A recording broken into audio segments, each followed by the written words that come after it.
Okey, sekarang ini adalah siri-siri yang bertemakan Islami yang sangat bagus dan memberi pengajaran dan juga fakta tentang Islam, panduan Islam dalam bentuk fiksyen. Jadi dekat dalam ni akan ada 3 siri, Ya'juj Ma'juj dan juga Dajjal, ibu bapa, cinta ibu ke syurga dan juga benci ayah ke neraka, dan juga siri Ustazah Sentap. Kita akan buat satu persatu.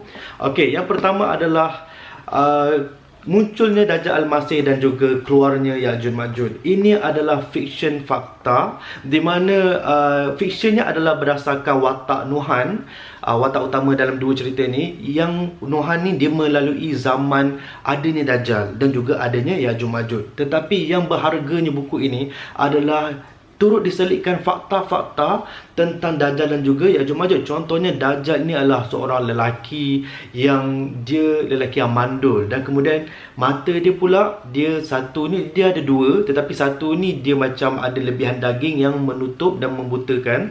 Okey, jadi sebab tu orang kata dia satu mata saja.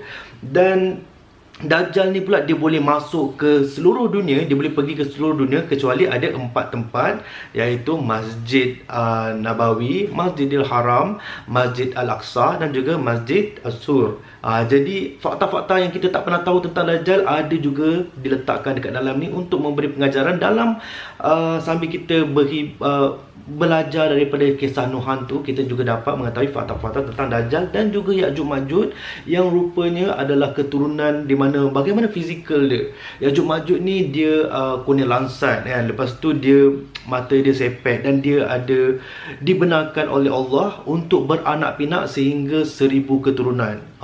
Jadi dua kisah ini memang sangat memberi pengajaran dan juga sangat memberi info dan juga fakta yang menarik untuk pembaca, terutama sekali remaja, tentang akhir zaman dan juga Dajjal dan juga Ya'juj Ma'juj.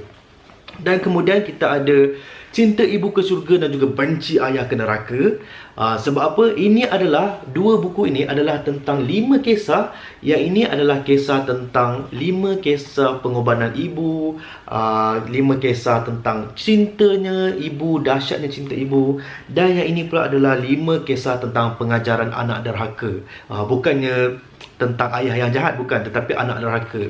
Yang ini pengorbanan ibu, yang ini pula anak derhaka, tetapi kita letakkan kalau benci ayah ke neraka.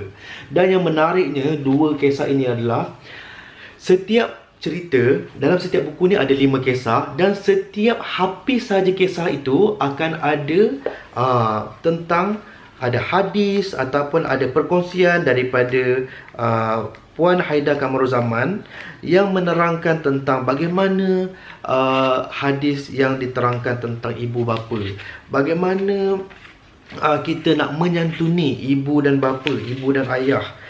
Jadi apa lagi fakta-fakta tentang ibu dan ayah yang kita kena tahu, pengorbanan mereka. Contoh ni, fakta tentang ayah, nampak tu? Ada sabda daripada Rasulullah. Jadi menariknya adalah setiap saja habis daripada pembacaan kisah-kisah dalam buku ini akan diselitkan juga pengajaran dan juga tazkirah ringkas untuk pembaca dapat menghayati pengajaran-pengajaran yang ada kat dalam buku ni. Dan kemudian kita ada siri Ustazah Sentap. Ustazah Sentap ni untuk mereka yang sukakan ciklit, terutama sekali remaja, gadis-gadis remaja yang mahu pembacaan siri Islamik tetapi dalam bentuk yang lucu, bentuk yang santai, kisah persekolahan, cerita tentang gadis-gadis. Ini adalah siri yang sangat sesuai, Ustazah Sentap. Kisah apabila seorang pelajar sekolah agama, sekolah pondok ini terpaksa berpindah ke satu sekolah elit, di mana sekolah elit ni ada ramai sangat pelajar-pelajar yang pakaian seksi, free hair, kemudian bercinta sakan, ada pakwa-makwa. Jadi budaya yang sangat berbeza dengan sekolah pondok. Jadi dia pun cuba menjadi seorang pejuang agama. Tapi adakah dia menjadi seorang pejuang agama ataupun penunggang agama?